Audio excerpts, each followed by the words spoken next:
Assalamualaikum warahmatullahi wabarakatuh. Selamat pagi anak-anak. Salam sejahtera untuk kita semua. Semoga kita selalu dalam perlindungan Allah Subhanahu wa taala, Tuhan yang Maha Esa. Pada kesempatan kali ini, kita akan melanjutkan materi tentang teks cerpen. Sebelumnya, kita sudah mempelajari tentang struktur dan juga kaidah kebahasaan teks cerpen. Hari ini, kita akan mempelajari bagaimana cara menulis teks cerpen. Sebelum kita mempelajari bagaimana cara menulis atau membuat cerpen, ada hal-hal yang harus diperhatikan saat menulis atau membuat cerpen, yakni unsur intrinsik cerpen, struktur cerpen, dan kaidah kebahasaan cerpen.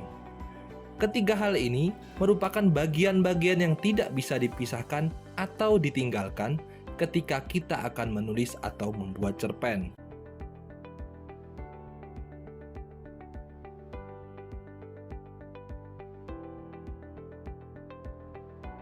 Lalu apa sajakah langkah-langkah menulis cerpen? Langkah-langkah menulis cerpen antara lain, pertama adalah menyusun kerangka cerpen.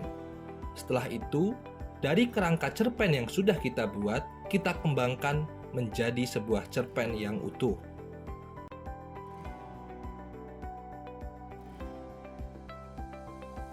Kerangka cerpen sebenarnya bukan hal yang wajib harus ada.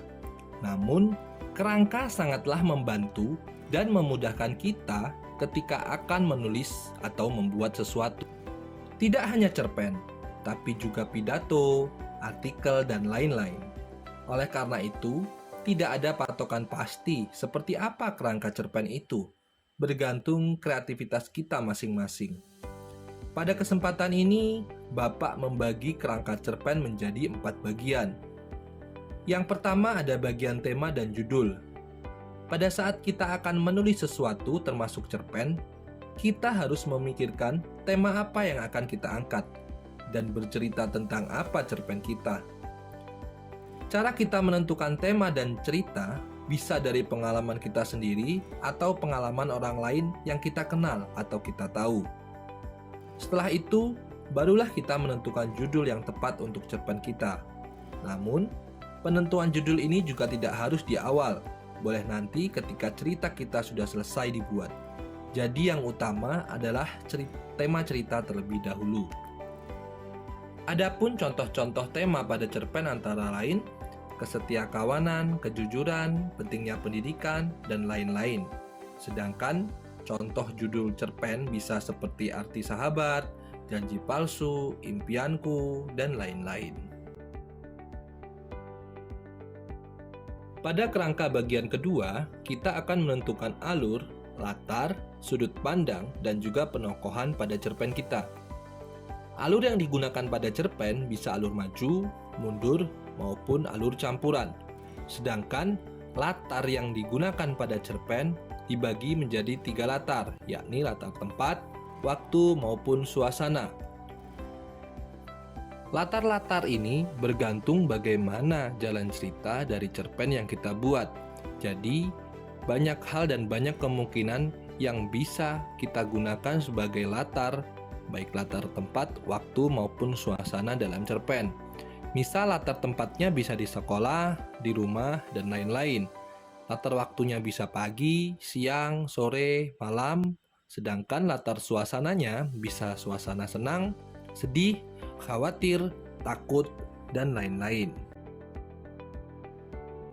Masih pada kerangka bagian kedua, selanjutnya kita akan menentukan sudut pandang yang kita gunakan pada cerpen kita. Bisa sudut pandang orang pertama, atau sudut pandang orang ketiga. Jika cerpen yang kita buat merupakan pengalaman pribadi kita dan kita berperan sebagai tokoh utamanya, sudut pandang yang digunakan adalah sudut pandang orang pertama. Namun, jika cerpen yang kita buat merupakan pengalaman orang lain dan orang tersebutlah yang menjadi tokoh utamanya, maka sudut pandang yang digunakan adalah sudut pandang orang ketiga. Bagian terakhir pada kerangka kedua adalah penokohan. Penokohan ini meliputi tokoh dan juga watak dari tokoh tersebut. Pada bagian ini kita akan menentukan berapa tokoh yang akan kita gunakan dalam cerita kita. Jangan terlalu banyak, secukupnya saja. Lalu kita akan menentukan mana tokoh utamanya, mana tokoh pendukungnya, dan juga bagaimana sifat-sifat tokoh tersebut. Sifat-sifat tokoh tersebutlah yang nantinya akan menentukan mana tokoh protagonis, mana tokoh antagonis, dan mana tokoh tritagonis. Bagian ketiga kerangka cerpen, kita akan menentukan konflik cerita pada cerpen kita. Pada bagian ini kita akan menentukan apa konflik yang terjadi pada cerpen kita, penyebabnya, kronologisnya, dan juga bagaimana nanti penyelesaiannya. Konflik ini jelas kaitannya erat dengan tokoh utama maupun tokoh pendukung pada cerpen. Konflik-konflik ini ada banyak jenisnya.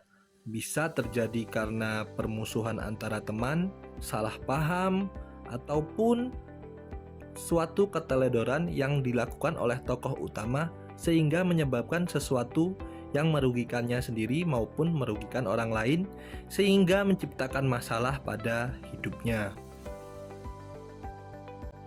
Setelah kita menentukan konflik dari cerpen yang akan kita buat, pada langkah terakhir atau kerangka keempat, kita akan membuat jalan cerita dari cerpen kita. Mulai dari perkenalan, timbulnya masalah, puncak masalah, hingga sampai penyelesaiannya.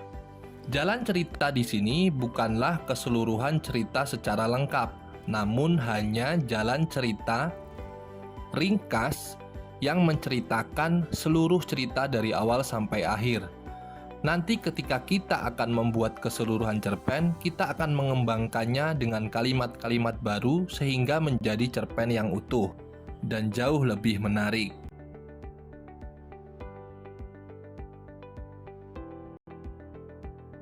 Setelah kita membuat kerangka cerpen, selanjutnya kita akan mengembangkan kerangka cerpen tersebut menjadi sebuah cerpen yang utuh dengan memperhatikan struktur maupun kaidah kebahasaan dari teks cerpen itu sendiri. Kerangka-kerangka yang sudah kita buat, kita tuangkan dalam bentuk tulisan secara berurutan sesuai struktur cerpen, mulai dari orientasi yakni perkenalan, komplikasi atau permasalahan, dan juga resolusi atau penyelesaian. Pada bagian orientasi, jika kita menggunakan alur maju, kita bisa memperkenalkan tokoh, latar waktu, tempat, maupun suasana pada cerpen kita. Jika kita menggunakan alur mundur, kita bisa menambahkan sedikit penyelesaian yang sudah kita buat ke dalam bagian orientasi ini. Dan jika kita menggunakan alur campuran, kita bisa memasukkan sedikit konflik yang terjadi pada cerpen kita.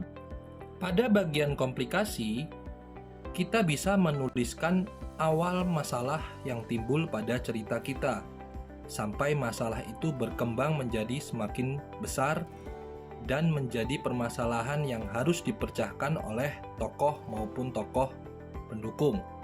Lalu masalah-masalah tersebut nantinya akan diselesaikan pada bagian resolusi.